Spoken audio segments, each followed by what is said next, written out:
নমস্কার বন্ধুরা, আজ আমি বানাবো আলু কড়াইশুঁটির তরকারি বা আলু মটর সবজি বা আলু মটর, যেমন ইচ্ছা এটা বলা যেতে পারে। তাহলে আলু মটর সবজি বানানোর জন্য বা আলু কড়াইশুঁটির তরকারি বানানোর জন্য যে যে ইনগ্রেডিয়েন্টসগুলো আমি ব্যবহার করেছি বা যে সকল পারফেক্ট ইনগ্রেডিয়েন্টসগুলো ব্যবহার করা হয় সেইগুলো হলো, এখানে আলু নিয়ে নিয়েছি, বেবি পটেটো দুভাগ করে কেটে নিয়েছি, এখানে নিয়েছি লঙ্কা গুঁড়ো পরিমাণ মতো, আর যেহেতু কড়াইশুঁটি মেন তাই কড়াইশুঁটি আমি এখানে এক বাটি নিয়ে নিয়েছি। এখানে নিয়ে নিয়েছি লবণ হলুদ পরিমাণ মতো, এখানে নিয়ে নিয়েছি আদা রসুন পেস্ট, এখানে নিয়ে নিয়েছি ধনে পাতা, এখানে নিয়ে নিয়েছি টমেটো, আর এখানে নিয়ে নিয়েছি 1 চামচ ঘি, আর এখানে নিয়ে নিয়েছি গরম মশলা গুঁড়ো, কসুরি মেথি আর ধনে গুঁড়ো জিরে। সুতরাং আমি এবার রেসিপিটা স্টার্ট করব সাদা তেলে। আর আলুগুলো কিন্তু আমি ধুয়ে পুরো এইরকম করে হাফ হাফ করে কেটে রেখে দিয়েছি। এগুলো ইচ্ছা করলে আপনারা কিন্তু বয়েল করে নিতে পারেন, কিন্তু আমি এটা বয়েল করিনি, আমি একেবারেই সিদ্ধ করবো। আগে ভেজে নিয়ে তারপরে সিদ্ধ করবো, এটা কিন্তু টেস্ট অনেক বেশি হয়। তাই আমি সমস্ত আলুটাকে আমি ঠিক এইভাবে কেটে আর আমি কিন্তু রেখে দিয়েছি।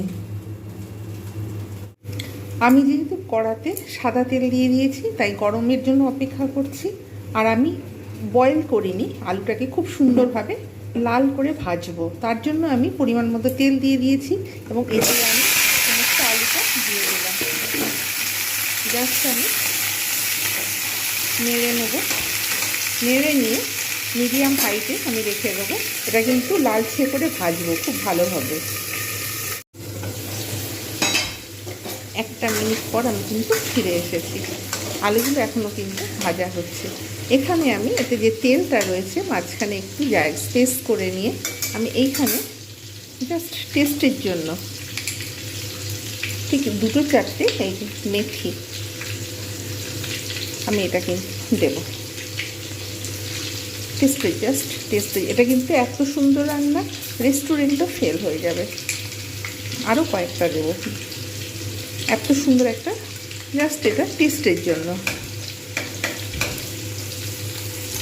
অতিরিক্ত দিয়ে নিই, মোটামুটি 10-12টার মতো আমি কিন্তু মেথি আমি এতে অ্যাড করেছি, যাতে খুব ভালো একটা টেস্ট আসে, সুন্দর একটা স্মেল আসছে। আমি এবার নাড়িয়ে দেবো। এটা কিন্তু অটোমেটিক্যালি আলুর সঙ্গেই ভাজা হবে। তা এত ভালো টেস্ট হয়, বড় বড় রেস্টুরেন্টও কিন্তু হার মেনে যাবে এই ঘরোয়া আলু মটর সবজি থেকে। সুতরাং অবশ্যই রেসিপিটা কিন্তু পুরো দেখবেন এবং স্কিপ করে দেখবেন না, এটা আমার অনুরোধ রইল। আর যাতে কালারটা খুব পারফেক্ট আসে, আমি কিন্তু এখানে কোনো কাশ্মীরি লঙ্কা ব্যবহার করব না। আমি এখানে শুধু ব্যবহার করব কতগুলো একটু জাস্ট চিনি, ক্যারামেলাইজড হবে, সাথে সাথে কালারও আসবে এবং টেস্টও ভালো হবে। এটা কিন্তু কোনো মিষ্টি হবে না, কিন্তু টেস্ট ভালো হবে, সাথে সাথে এখানে কালারটাও আসবে, আর ওদিকে মেথির যে একটা সুন্দর ঘ্রাণ রয়েছে সেই ঘ্রাণটাও কিন্তু আসবে।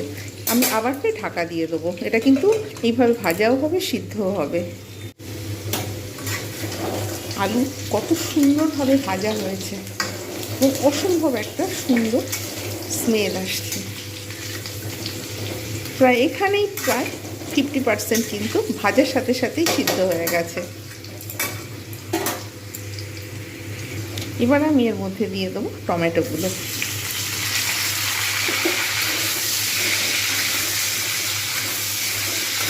একটু তেলটা একটু বেশি পরিমাণে দিয়েছিলাম প্রথমেই, তাই আমাকে কিন্তু বারে বারে আর তেল দিতে হচ্ছে না।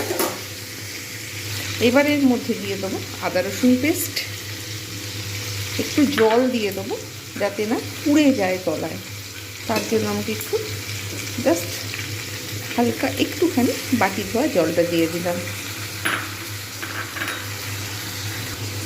এবার দেব গুঁড়ো লঙ্কা,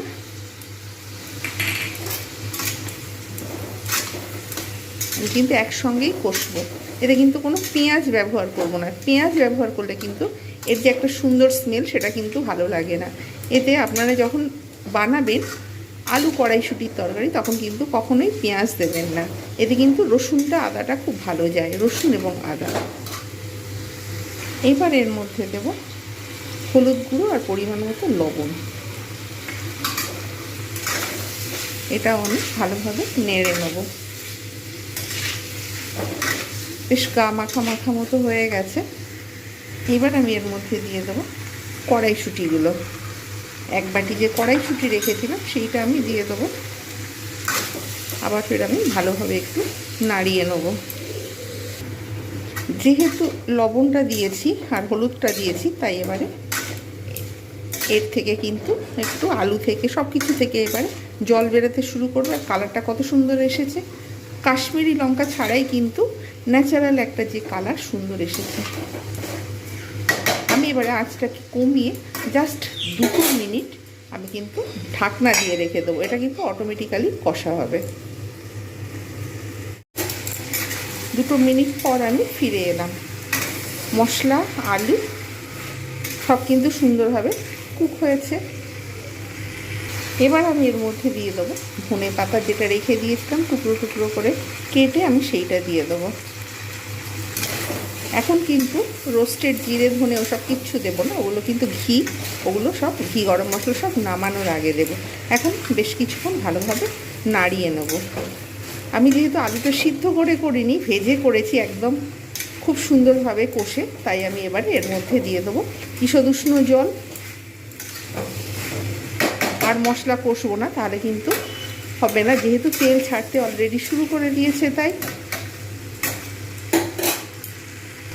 পরিমাণ মতো জল দেব, আলুটা যাতে সিদ্ধ হয়, মশলা একসঙ্গে পুরো গা মাখা মাখা গ্রেভি হবে, একটু জুসি থাকবে সেরকমভাবে। আপনারা যদি মনে করেন যে একটু শুকনো শুকনো, সেটাও রাখতে পারেন। তবে হ্যাঁ, ভাজতে অবস্থাতেই কিন্তু অনেকটা সিদ্ধ হয়ে গেছে। ঠিক আমি কিন্তু এইভাবে আমি কিন্তু মিডিয়াম হিটেতে 2-3 মিনিট আমি কিন্তু এখন ফুটিয়ে নেবো এটা ভালো করে। এবারে আমি ঢাকনা দিয়ে রেখে দেবো। 2-3 মিনিট পর আমি ফিরে আসছি।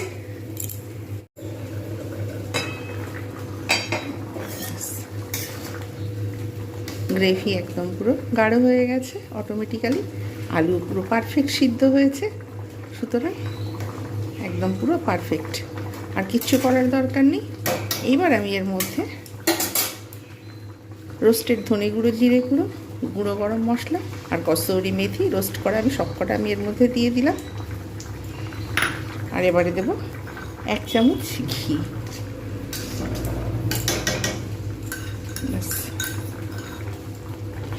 কিচ্ছু করবো না, জাস্ট একটু স্ট্যান্ডিং টাইম দেবো, তারপর সার্ভ করে দেখাবো কীরকম হয়েছে রেসিপিটা। রেসিপিটা ভালো লাগলে লাইক, কমেন্ট, শেয়ার এবং সাবস্ক্রাইব করতে ভুলবেন না। কমপ্লিট আলু কড়াইশুঁটি বা আলু মটরশুঁটির তরকারি বা আলু সবজির তরকারি।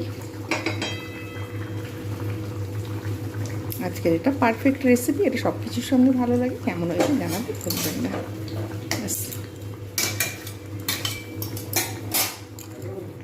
তৈরি হয়ে গেল আলু কড়াইশুঁটির তরকারি বা আলু মটরশুঁটির তরকারি বা আলু মটরের তরকারি। রেসিপিটা কেমন হয়েছে অবশ্যই জানাতে ভুলবেন না। ভালো লাগলে বেশি বেশি করে লাইক, কমেন্ট, শেয়ার এবং সাবস্ক্রাইব করতে ভুলবেন না। নেক্সট টাইম আমি আরও একটা নতুন কোনো রান্নার ভিডিও নিয়ে আপনাদের সামনে উপস্থিত হব। আর আপনারা লাইক করলে, কমেন্ট করলে, সাবস্ক্রাইব করলে আমার কিন্তু নতুন নতুন ভিডিও বানানোর উৎসাহ জাগে। আর আমি অবশ্যই নতুন নতুন কথা দিচ্ছি, আপনাদের সামনে ভিডিও নিয়ে আসবো। প্রত্যেকে ভালো থাকবেন, সুস্থ থাকবেন। আর এতক্ষণ আমার সঙ্গে থাকার জন্য এবং এই ভিডিওটা দেখার জন্য আমার তরফ থেকে জানেন অসংখ্য ধন্যবাদ। প্রত্যেকে ভালো থাকবেন, সুস্থ থাকবেন। Bye bye and take care.